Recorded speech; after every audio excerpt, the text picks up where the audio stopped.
So if I understand this correctly, you already had something like 760,000 square feet, and you're adding another 500,000. Is that right?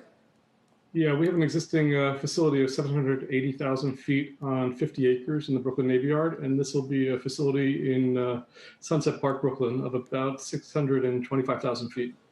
Wow. So that's a huge expansion. Is that kind of a gutsy move during the pandemic, or is this in part because facilities like this are needed more for a particular reason? I thrive on stress, so it's a little bit of both.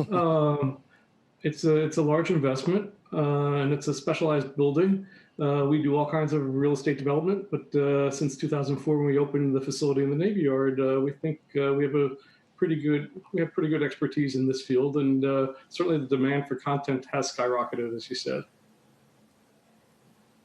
It sounds like, Douglas, it holds the potential to steal at least some share away from West Coast production after a time where New York had really done already a fair amount of that. Is that what you're looking at?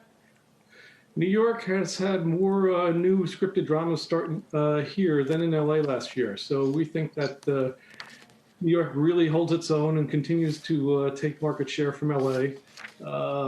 73 series, each spending about $53 million a year and running for about 8 to 10 months of production. It's a great business for New York City, and it's one of the few kinds of manufacturing that New York City does well and that wants to be here. Doug, there are all sorts of restrictions and rules that you have to comply with now to do filming during this pandemic era. Is it more expensive to do those or less expensive, considering, you can do things like audition remotely and use technology in place of other things? How are you assessing the cost basis given some of these rules and restrictions? We function more like a hotel, a boutique hotel for the industry. We don't actually do the production ourselves, other than furnishing lighting and grip, besides the spaces. And the space they take is a footprint that changes by the week for a given production. Given that, though, we have screening procedures at our gate. We have changed our air filtering system to MERV 13 filters, which is the highest quality we can have.